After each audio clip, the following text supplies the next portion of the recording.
hari rero uyu muntu yabajije ngo nzavuge ku nkomoko ya sida, ariko nitse ku nyandiko zigaragaza ko yaje ari nk'ikintu kije gupyinagaza abirabura. Inkomoko ya sida koko ntabwo ivugwaho rumwe, ntabwo ivugwaho rumwe rwose. Ibi byo birazwi cyane.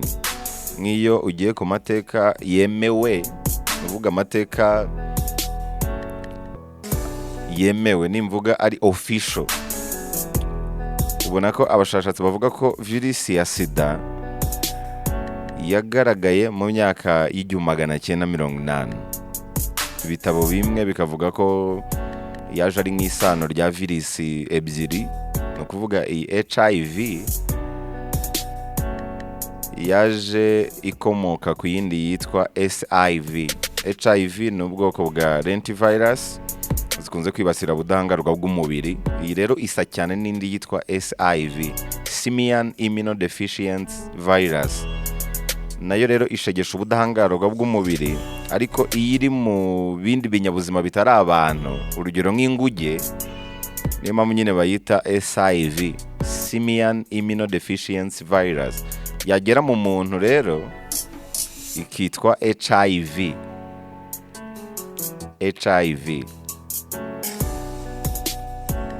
Mu mwaka w'1999 ubushakashatsi nibwo bwavumbuye ko iyi virusi yagaragaye mu nguge, ndetse bunagaragaza ko nta hantu atandukaniye n'iyi ngiyi yafataga abantu. Urumva mu nguge iba yitwa SIV, mu bantu ikitwa HIV.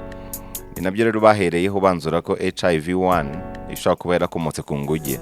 Inkuru ikavuga ko umuhigi wahigaga inguge akazirya ngo niwe ushobora kuba yarazanye iyi virusi mu bantu. Amaraso ye rero ashobora kuba yarahuye n'ay'inguge yahize akarya, iyo nguge rero ikaza kumwanduza iyo virusi, yamugeramo rero igahinduka HIV. Hakaba rero hari n'amoko agera kuri 4 yavumbuwe ya HIV. Hari ubwo bita M, N, O ndetse na P. Igeragezwa rya mbere ryakorewe ku maraso y'umuntu bareba ko haba harimo HIV, ryakozwe ku maraso yafashwe mu mwaka w'1959. Yari amaraso y'umugabo wo mu cyahoze ari Zaire, ubu ni muri Kinshasa, muri Democratic Republic of Congo. Nk'uko rero nabibabwiye, icyorezo burya kijya kumenywa cyarabanje kwica abantu benshi cyane batarasobanukirwa ibyo ari byo. Urumva virusi itera sida yavumbuwe mu mwaka w'1980, ariko sample y'amaraso yafashwe mu mwaka w'1959 bayasanzemo iyo virusi. Ubushakashatsi rero bugaragaza ko iyi virusi yabaga mu nguge yitwa SIV ihinduka HIV rero mu mubiri w'umuntu mu mwaka w'1920. Urumva ni kera cyane. Nabwo ariko bakavuga ko byagaragaye mu muntu muri Repubulika Iharanira Demokarasi ya Kongo. Icyo gihe ngo yagiye kwirakwira kubera uburyo abantu baryamanaga, by'umwihariko impunzi zabaga muri Kongo, bikavuga ko arizo zayikwirakwije, iza kugera muri Congo Brazzaville mu mwaka w'1937. ni uko nguko inkuru ibivuga. Urabona ko Brazzaville ni hafi cyane ya Congo Kinshasa. Brazzaville iri mu birometero 180 uvuye Kinshasa. Nyuma iza kugera muri Haiti ivuye muri Congo Kinshasa, ubwo ni mu mwaka w'1960. Impuguke zakoraga ubushakashatsi zigaragaza ko hari ibikorwa byo gufasha impunzi byabaga, bituma rero hari ibikorwa biva muri Congo Kinshasa bigera muri Haiti. Abantu rero bagenda bayijyana gutyo, hanyuma ukanazirikana ko kubw'ubukoloni bwa Congo byatumye izo virusi ziva muri Congo zijya muri Haiti. Bivugwa kandi ko yageze muri Amerika mu mwaka w'1980, hanyuma mu mwaka w'1981 nibwo babitangaje bwa mbere ko iyi virusi yageze muri Amerika, by'umwihariko muri New York ndetse na California, aho babanje kuvuga ko ari bumwe mu bwoko bwa kanseri bwahageze, ariko nyuma bakora ubushakashatsi baza gutangaza ko ari HIV. Babanje kuyita G17. G17 birumvikana ko harimo ijambo G, kuko ni virusi bari basanze cyane mu baryamana bahuje ibitsina. Mu mwaka w'1982 bishyira mu mwaka w'1983 nibwo bayise nyine iryo zina. Hanyuma abahanga baje kuyishakira irindi zina bayita Sida, iza kwemezwa na US National Cancer Institute. Bayita rero bayitandukanya n'izindi virusi zitandukanye bazitiranyaga. aya makuru koko yashidikanyijweho cyane. Iyi niyo nkuru umuntu yakwita nkaho iri official ku bijyanye n'inkomoko ya sida, ariko iyi nkuru yashidikanyijweho cyane. Hari abadatinya kuvuga ko ari amakuru y'amahimbano, bamwe bagashinja Amerika kuba ariyo yahimbye iyi nkuru kubera ko itashakaga ko isi imenya ko aribo bahimbye virisi bagamije kugabanya umubare w'abirabura. Ariko si n'abirabura gusa, ni umubare w'abantu muri rusange. Kuva mu mwaka w'1941 niyo mwaka hamenyekaniyeho icyorezo cya sida. Bamwe bemeza ko iyi virisi ya sida ishobora kuba yarakorewe muri laboratwari mu rwego rwo kugabanya umubare w'abirabura biyongeraga ubudasiba, uretse no muri Amerika gusa ahubwo no ku isi yose. Batekerezaga ko nihaza icyorezo gitinyitse cyane nka sida, abantu bazagabanya uburyo bakoramo imibonano mpuzabitsina, ndetse nabo binaniye bakikingira mu rwego rwo kwirinda kwandura sida. Bagatekereza ko rero byagabanya umubare w'ababyara bidakurikije gahunda, cyane ko bari bafite ubwoba bw'uburyo umubare w'abatuye isi uri kwiyongera cyane, kandi abirabura aribo bari kubyara cyane mu buryo bukabije, bari kwiyongera mu buryo bukabije. Gusa iki kibazo nacyo cyagiye kintengwa, burya kugabanya umubare w'abantu wifashishije wenda virisi ubwabyo byaba ari nka Jenoside yakorewe abantu runaka. Ushobora kubihuza rwose, ushobora kubihuza cyane ko hari n'abantu bagiye babihuza mu nyandiko zitandukanye. Burya ikibazo cyo kwiyongera kw'abaturage gishakirwa ahantu kitari. Hari inyandiko nahoze ndebamo igerageza gutanga ikintu kimeze nk'ingero ahantu hose bagiye bagerageza kugabanya umubare w'abaturage bifashishije ibintu wenda byo kuboneza urubyaro. Yego nabyo hari ikintu byagiye bifasha, ariko hari uburyo abantu bashobora kugabanya uburyo babyaramo kandi bworoshye. Ubwo buryo ni ukubateza imbere. Abantu baramutse bafite ubushobozi, ibibanezeza bikaba byinshi, bishobora kugabanya umubare w'abatuye isi mu buryo butangaje cyane. Muri make, itandukaniro riri hagati y'abakire n'abakene riri mu bintu bituma n'umubare w'abatuye isi biyongera. Kurema abakene cyane biri mu bintu bituma umubare w'abatuye isi wiyongera.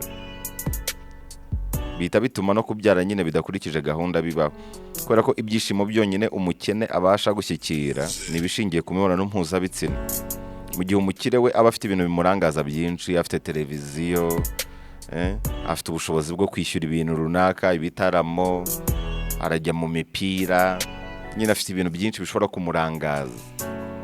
Kubera ko afite ubushobozi, ibintu byose byabaye amafaranga, ibinezeza byose bisigaye byishyurwa.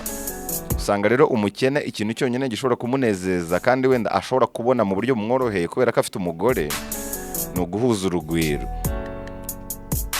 Niyo mpamvu uzabona abakene aribo babyara cyane kurusha n'abakire. Abakire bafite ibintu byinshi bibahuza kugeza ubwo n'iby'imibonano byanga bikabananira kubera ko barahuze, bahugiye mu kazi, bahugiye mu mafaranga. Ariko umukene we ikintu cyonyine gishobora kumususurutsa, ashobora kwigondera mu buryo bumworoheje, bishobora kuba ibyo byo guhuza urugwiro. Abantu rero baramutse bahinduye nk'ubuzima bagatera imbere, bagakora, bagahuga, kandi bakabona n'ubushobozi butuma bashyikira ibintu byinshi bibanezeza, kubyara cyane rero byagabanuka.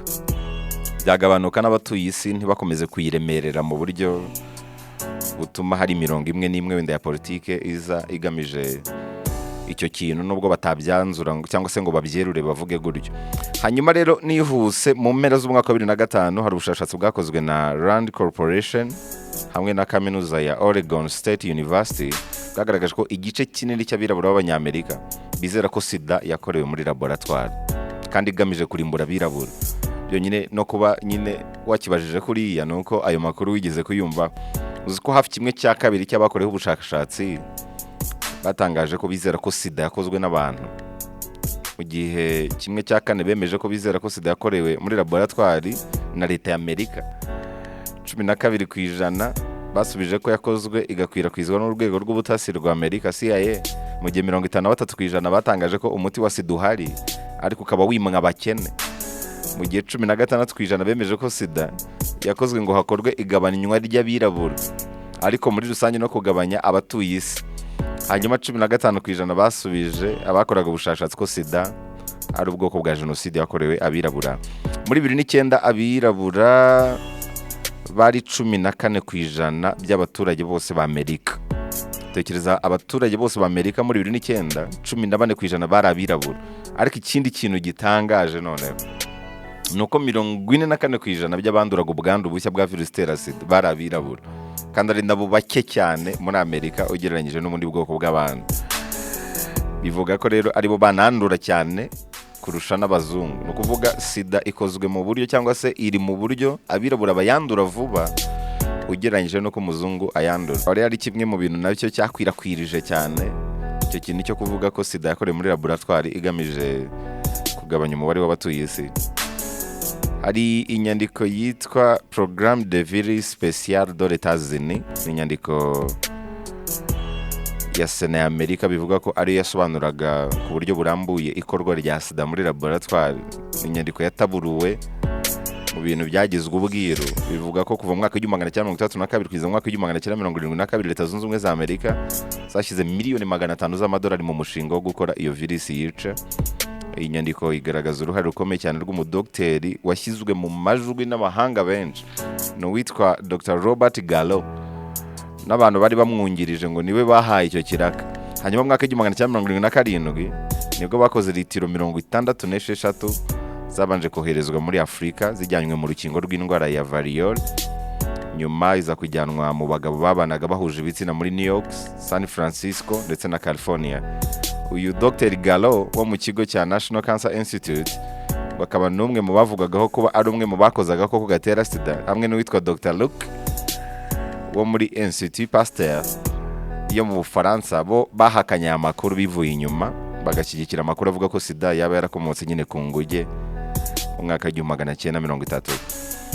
Gusa ntabwo byahereye aho. No mu mwaka w'1946 witwa Jacob Segal, ni umudage w'inzobere mu binyabuzima, yashyize hanze igitabo akita AIDS US Home Made Evil. Yatangaje ko abashakashatsi muri laboratoire ya gisirikare ya Fort Detrick aribo bakoze virusi itera agakoko gatera sida na virusi yo mu ntama yitwa Visna. Segal yongeyeho ko ngo bayiteye abagororwa nabo bakayiteza abandi bantu nyuma yaho. Nyuma ya Segal hari abandi badokiteri nabo bagiye bashimangira ibingibi ndi kugerageza gusobanura. Ari nk'uwitwa Graves, we yatangaje ko hari abashakashatsi bari mu mushinga w'ikiswe US Special Virus Program bahinduye virusi ya Visna bakora HIV mu mwaka w'1970. Graves akomeza avuga ko Leta ya Amerika ifatanyije na kompanyi ishinzwe ibyo gukwirakwiza imiti bakwirakwije iyi virusi binyuze mu rukingo rwa hepatite B rwari ruri kugeragezwa mu buryo butandukanye. Hanyuma iyi virusi ngo iterwa abatinganyi bo mu mujyi wa New York no muri San Francisco.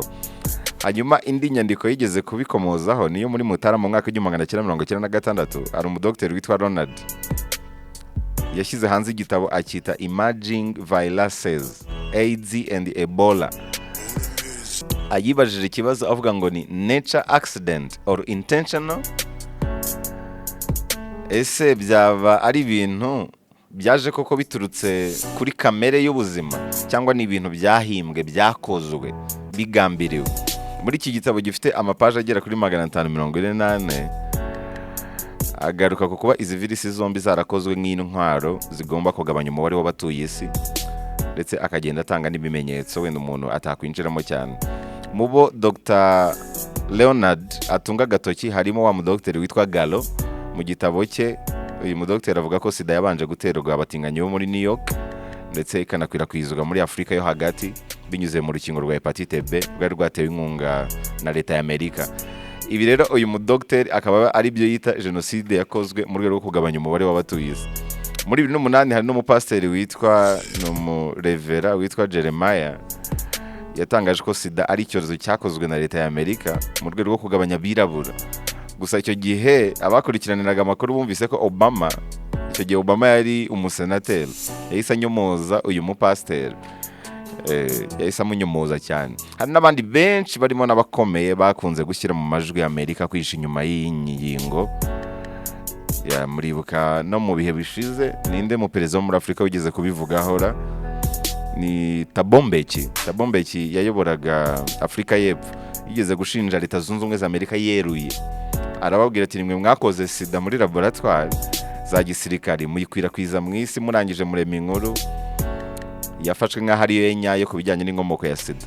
Muri make amakuru kuri iyi ngingo aravuguruzanya cyane, biragoye kumenya ukuri nyako kuri iyi ngingo, ariko iby'ingenzi byagiye byandikwa nyine mu bitabo bitandukanye bivugwa kuri iyo ngingo ni ibyo ngibyo.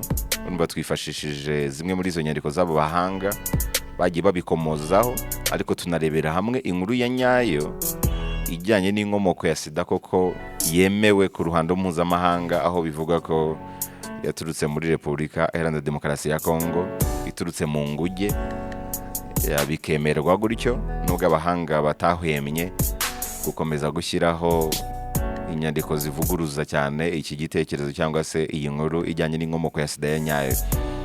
Umbajije uti rero uzaturebere inkomoko ya sida n'uburyo yajije gupyinagaza abirabura, nkagusubiza nifashishije izo nyandiko zitandukanye cyangwa se ibyo bitabo bitandukanye n'uburyo bagiye babivugaho, ntabwo naba ngiye kure cyane y'ibyo wabona uramutse nawe wikoreye ubushakashatsi bwawe ushaka kumenya koko iyi nkomoko ya nyayo ya sida n'ahantu ihuriye no gushaka gupyinagaza abirabura.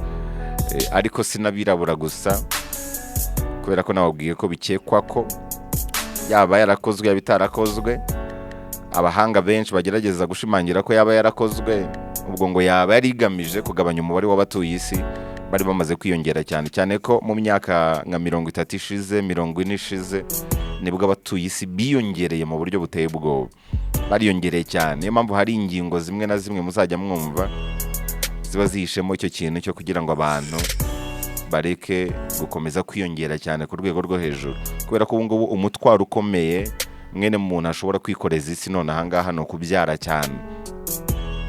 Isi imaze kugira abantu benshi ku buryo bize nyine uburyo aho kugira ngo abantu bazicwe wenda n'inzara kubera ko umubare wabaye mwinshi kandi ibibatunga biba bikeya, bakwicwa n'ino ndwara ahubwo wenda zituruka ku biribwa runaka wenda batubuye cyangwa se bakoze mu buryo bumwe cyangwa ubundi, bishobora kongera ibyago byo kuba abantu barwara wenda izo kanseri, diyabete, umutima n'ibindi bitandukanye. Nta hantu rero wapfa kubihungira kubera ko isi twarayiremereye cyane ku buryo umusanzu ukomeye umuntu yaha isi ni ukutabyara, ni ukutabyara cyangwa se kwifata nyine ntabyare, kubera ko mwene muntu ari mu bantu cyangwa se ari mu binyabuzima biri ku isi biremereye isi cyane, kuvuga bibereye umutwaro isi kurusha ibindi binyabuzima byose biri ku isi.